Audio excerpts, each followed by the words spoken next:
Spring break, a time for parties, road trips, and memories you'll never forget. Or maybe ones you wish you could. But sometimes, between the laughter and late nights, something else slips through. Something wrong.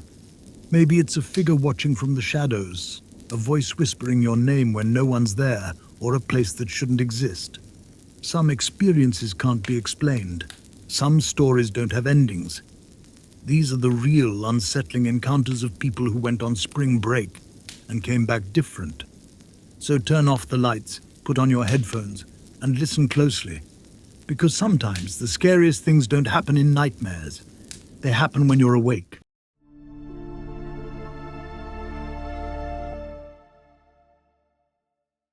Spring break was supposed to be fun, sun, drinks, and forgetting about finals. My friends and I rented a beach house in a small coastal town. The first night we stayed up late, drinking on the deck, when I noticed him. A man stood at the shoreline, alone. No flashlight, no phone, just staring out at the water.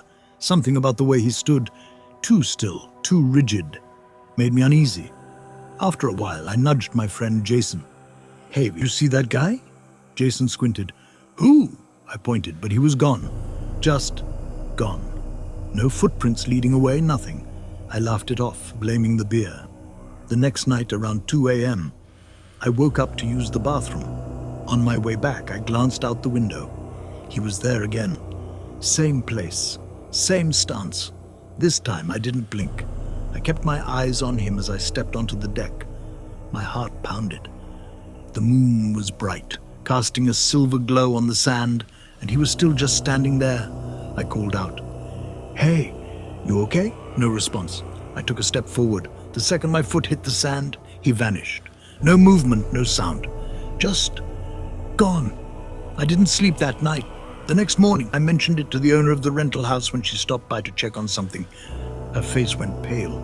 "You saw him?" she whispered. I nodded. "Who is he?" She hesitated. "No one knows. People see him every spring break, but he never stays." I forced a laugh. "Maybe he's a ghost?" She didn't laugh back. That night I kept my curtains closed. But I swear, around 2 a.m., I heard footsteps outside my window.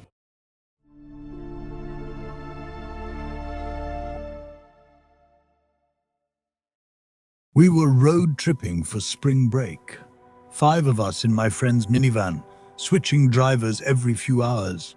Around 3 a.m., somewhere in the middle of nowhere, we stopped at a gas station. Everyone but me went inside to grab snacks. I stayed behind, scrolling through my phone in the passenger seat. Then I heard the back door slide open. I assumed one of my friends had come back early, so I didn't look up. But then, silence. No rustling of bags, no sound at all. Just the soft creak of the van shifting slightly, as if someone had settled into the seat behind me. "Who came back early?" I asked, still looking at my phone. No answer. A chill ran down my spine. Slowly I turned around.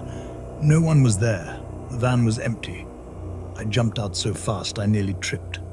My friends walked out of the gas station a few moments later, laughing and carrying snacks. I must have looked freaked out because Jason asked, "Dude, what's wrong?" "The back door," I stammered. "It opened. Someone got in." They checked the van. No one. Nothing. But here's the thing. When I looked at the seat where I swore someone had been, the fabric was indented, like something heavy had been sitting there. For the rest of the trip, every time I was alone in the van, I felt like I wasn't.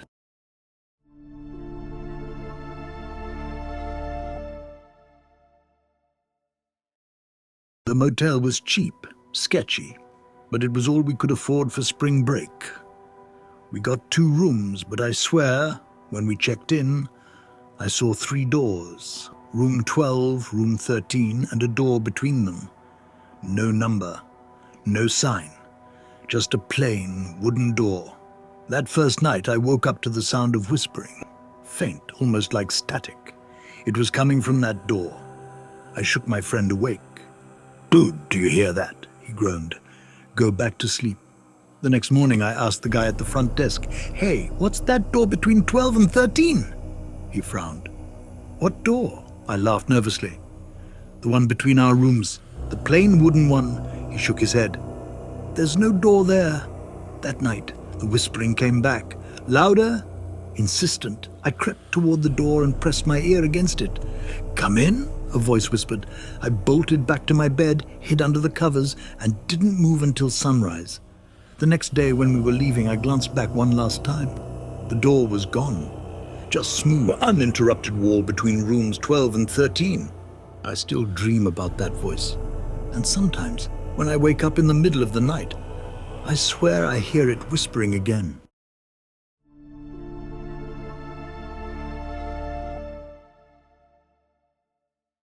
Our Airbnb had a private pool, and on the second night of spring break, I went out for a swim alone.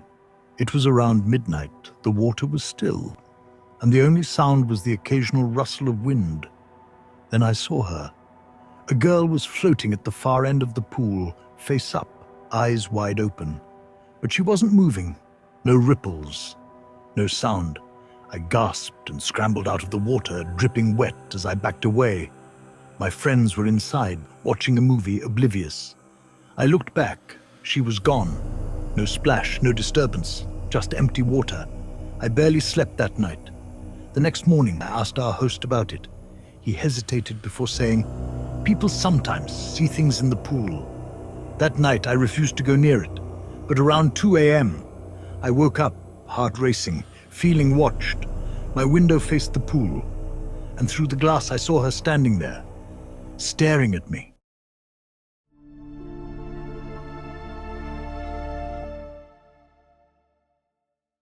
The hotel was nearly empty. It was off-season, and we got a great deal.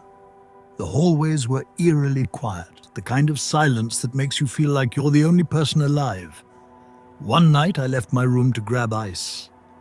As I stepped into the hallway, I saw a man at the far end. He was tall, wearing a dark hoodie, just standing there, facing me. I hesitated. Then he took a step forward. I turned around immediately and hurried back into my room. My heart was pounding as I locked the door. A few minutes later, I peeked through the peephole. The hallway was empty. But when I turned away, I heard something slide under my door. A single piece of paper, scrawled in shaky handwriting. I saw you first.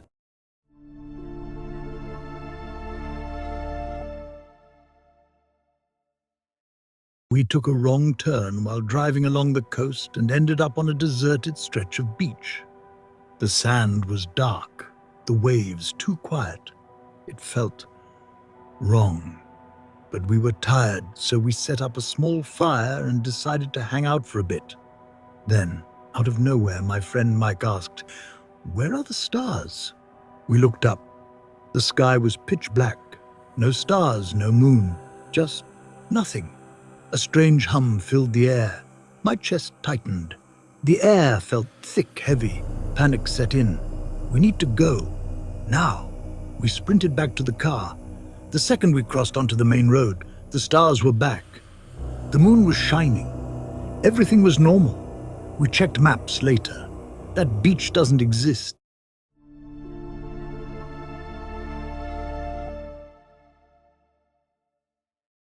We stopped at a gas station in the middle of nowhere, needing fuel before heading to our rental cabin. It was old, run down, but open. As soon as we stepped inside, everything felt off. The fluorescent lights flickered. The clerk, a man with sunken eyes and a too-wide smile, watched us, unblinking. We paid quickly and turned to leave, but the door wouldn't open. It wasn't locked, it just wouldn't move. The clerk chuckled. "Looks like you're staying a while." My stomach dropped. We yanked at the door, pounding on it. Then, suddenly, it opened. We ran to the car and sped off. When we looked back, the gas station was gone.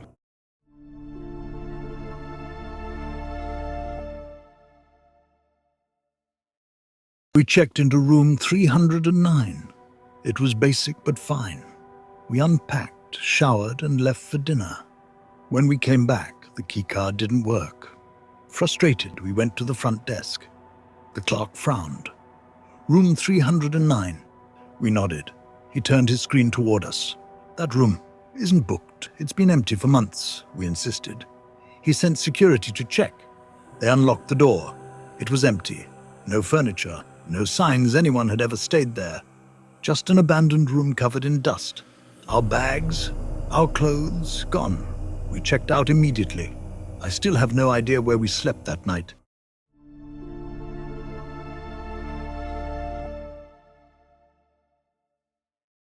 We were driving back from a beach party late at night when we saw a hitchhiker on the side of the road. A girl, maybe early 20s, in a sundress. She didn't have a sign, didn't wave, just stood there, staring at our car as we slowed down. "Nope," my friend muttered, speeding up. As we passed, I glanced back. She was still watching us, but now she was smiling. We kept driving, but a few minutes later, I felt a tap on my shoulder. I turned around, and there she was, sitting in the back seat, smiling. I screamed. My friend swerved, nearly crashing. When we looked again, she was gone. We pulled over, panting, trying to process what just happened. Then my phone buzzed. A new text from an unknown number. "Thanks for the ride."